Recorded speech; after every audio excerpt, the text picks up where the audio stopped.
You know, because he's going to wait shaitan for another 100 or 200 years. You go here, your brother, just do this, it's okay.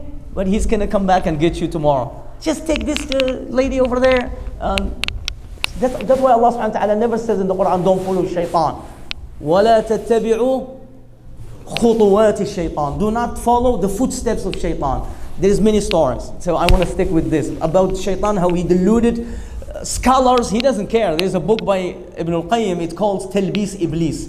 Talbis Iblis. How delusional Iblis. How can delude? And he writes on his book. I used to have that book. I have it. You know, the shuyukh. There was a guy, by the way, I don't want to know what group he belongs to, but this guy, he says, he know that this guy is a teacher. He teaches the people, but he doesn't pray. You know, he teaches the people Islam, but he doesn't make salat.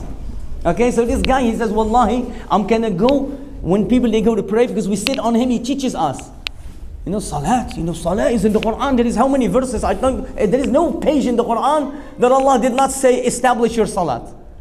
Umar ibn al-Khattab, may Allah be pleased with him, he said, لا حظ في الإسلام من لا حظ له في الصلاة. You have no portion of Islam. You're not Muslim if you don't have a portion of salat, if you don't establish your prayer. So he says, I know this guy teaches us Islam, but we ask him to come join the Jama'ah. He says, just go.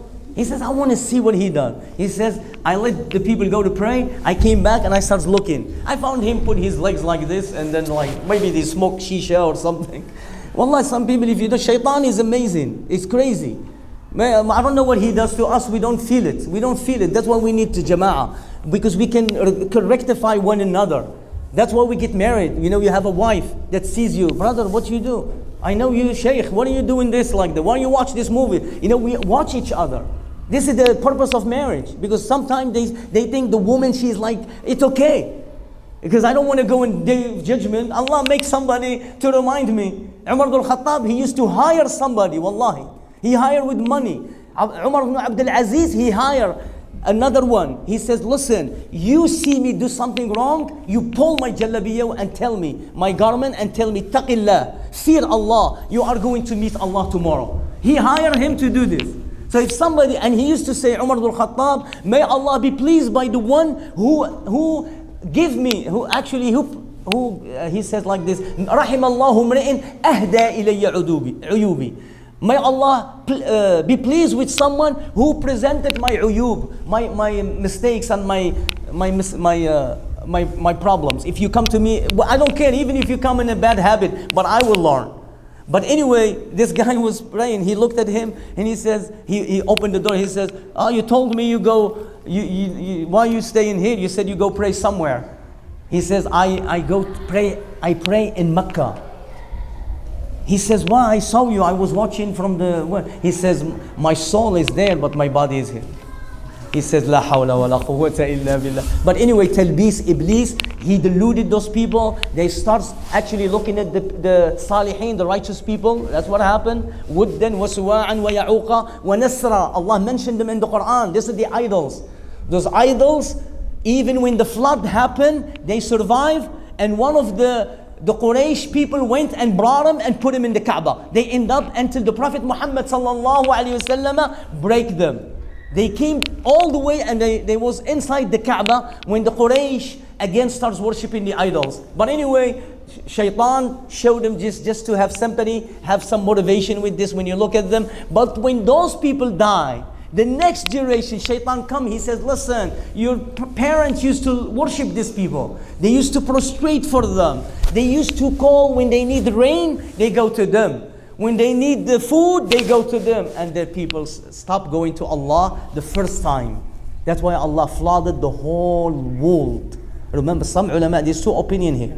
The one opinion, we're just gonna let you know, because we don't have any problem. But the majority, and my wallahu a'lam, that Allah did flooded the whole world. Because in the Quran, Allah subhanahu wa ta'ala, He says, وَنَادَ أَمْوَاج, the waves was to mountains. Allah says the mawj, which is the waves at that time, was to the mountain. But anyway, Allah subhanahu wa ta'ala sent Noor. When the people starts worshipping the idols, now Allah's interference. When the shaitan took over the people, and Allah is Arhamur Rahimin, what Allah will do? Allah has to send a human being from the people in order to remind them. He's not. But they says, no, ya Noor, you're crazy. You know what happened? There is a verse in the Quran, what Noor got from his people is amazing. Noor, Allah subhanahu wa ta'ala said, Surah Noor. Allah subhanahu wa ta'ala, He says about, listen to this ayah, how the people actually reject Noor. And there is people who are doing it now with the Quran, with the Islam. They are same. Look, Allah subhanahu wa ta'ala, He says, Nuh alayhi salam قال يا قومي إني لكم نذير مبين. Oh my people, I am a clear warner to you. What you worship these idols, this haram. This is what he does. And he said, أن اعبدوا الله واتقوه وأطيعوه. This is what you're talking about. How many thousands of years, how the words of Nuh alayhi salam through the Quran recorded. Yeah? This ahsanul qasas, this is the true stories. It's Allah was there and He recorded what's going on. So we have the ability, it's a power. I feel powerful that I am sitting here in this little place and I am narrating a true story that it's 100%, there's no doubt, there's no ambiguity, there is nothing. Why? Because it's from Allah subhanahu wa ta'ala. So Nuh alayhi salam, he says, Attaqullah wa ati'uni. It's like obey Allah, fear Allah and follow me. I am a messenger from Allah. I teach you how to pray. I teach you how to worship Allah. And then He says, يَغْفِرْ لَكُمْ دُنُوبَكُمْ. He will forgive all your sin. وَيُؤَخِّرْكُمْ إِلَىٰ أَجَلٍ مُسَمَّى. And then He will give you time. He will give you luxury. He will give you good life. You're not going to be suffering in this world if you worship Allah. يُؤَخِّرْكُمْ إِلَىٰ أَجَلٍ إِنَّ أَجَلَ اللَّهِ إِذَا جَاءَ لَا يُؤَخَّرْ لَوْ كُنْتُمْ تَعْلَمُونَ قَالَ رَبِّي Inni. So now he's calling the people. No. Then he went to Allah. They didn't listen to him. Then he went to Allah. قال ربي إني دعوت قومي ليلا ونهارا. Who you are today? That's his Nuh. He says, Ya Allah, I call upon my people at night and the day. And listen, night. فلم يزدهم دعائي إلا فرارا. Nothing benefit him other than running away from me. The more I call them, the more they run away. It means that sometime when someone does something haram or wrong and it's captured the heart, it's hard for him.